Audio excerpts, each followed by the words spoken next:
Har kimki vafo qilsa, vafo topqusidir. Har kimki jafo qilsa, jafo topqusidir. Yaxshi kishi ko'rmagay yomonlik hargiz, har kimki yomon bo'lsa, jazo topqusidir. Biz bugun so'z mulkining sultoni Mir Alisher Navoiy hazratlari Hamda shoh va shoir Zahiriddin Muhammad Boburning tavallud kunlari munosabati bilan hamkasblarimiz o'rtasida so'rovnoma o'tkazmoqchimiz. Unda boshladik. Assalomu alaykum. Xormeyishlar bilan Alisher Navoiy qachon qayerda tug'ilgan?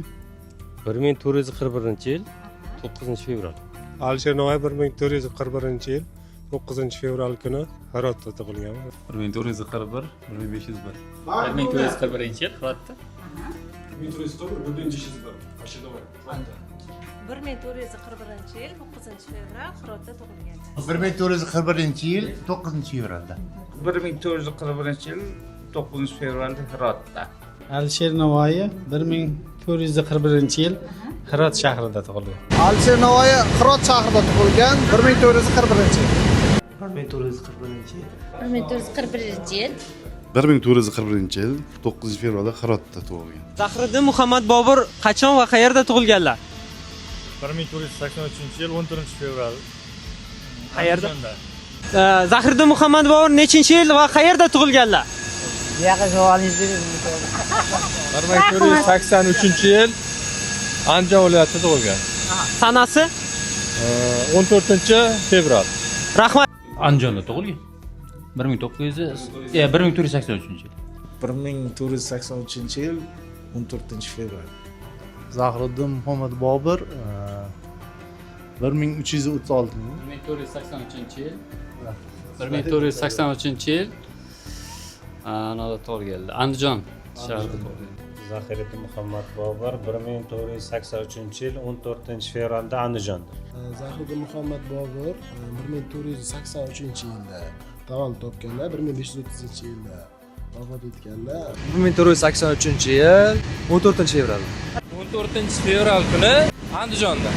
1483-yilda tug'ilgan.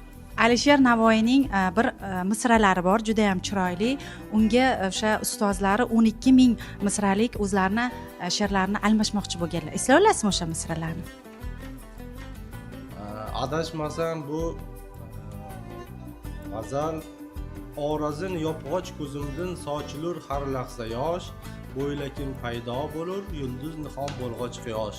Orazim yopg'och ko'zimdan sochilar har lahza yosh, bo'ylakim paydo bo'lur yulduzli ham bo'lg'och quyosh. Rahmat, charchamanglar. Alisher Navoiyni ustozi kim bo'lgan? Alisher Navoiyning ustozi shu adashmasam Abdurahmon Jomiy. Bironta ruboyisini bilasizmi? Yo'q, ruboychi. Haydab qo'yaver, sayohatni aytib bering. Yo'q, uni bilmayman-da. Bilasiz, Unaqada siz aytib bera qoling. Navoiynikimi?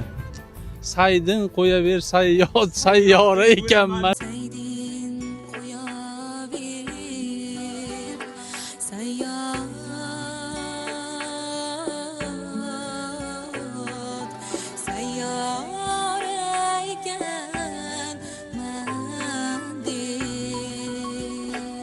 Alisher Navoiyni eng mashhur asarini bilasizmi?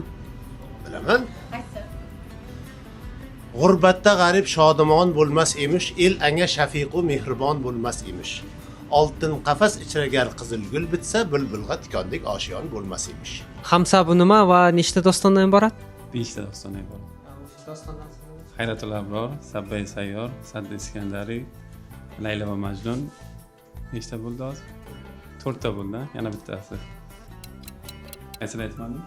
Sabbay Sayyor, Hayratul Abror, Saddi Iskandariy, Layla va Majnun, Farhod va Shirin o'zining asosiy. Hamsa bu 5lik degani. Bu 5 dostondan iborat. Birinchisi Hayratul Abror, ikkinchisi Sabbay Sayyor, uchinchisi Farhod va Shirin, Layla va Majnun va Saddi Iskandariy. Farhod va Shirin, Hayratul Abror, Layla va Majnun, Saddi Iskandariy, yana bittasi bilmadim. 5 ta dostondan iborat. Layla Majnun, Sabbay Sayyor, Hayratul Abror, Saddi Iskandariy, Farhod va Shirin. Layla va Majnun, Farhod va Shirin, Saddi Iskandariy, Hayratul Abror, Sabbay Sayyor, 7 sayyora degan.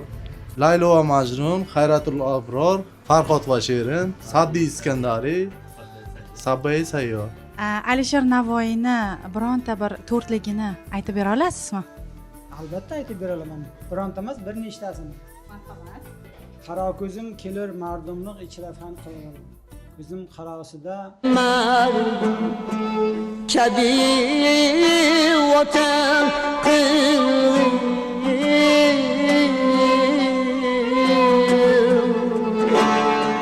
Hamsa Alisher Navoiyning asari 5 ta onadan iborat. Hamsa. O'shalarni sanab bera olasizmi? Sabbay Sayyor, Lisan Utayr, Lisan Utayr, Sabbay Sayyor, Saddiy Iskandariy, Layli Majnun, Farhod va Shirin. Rahmat, charchamanglar, sog' bo'linglar. Zahiriddin Muhammad Boburning eng taniqli asarlaridan qaysilarini bilasiz? Boburnoma. Boburnoma.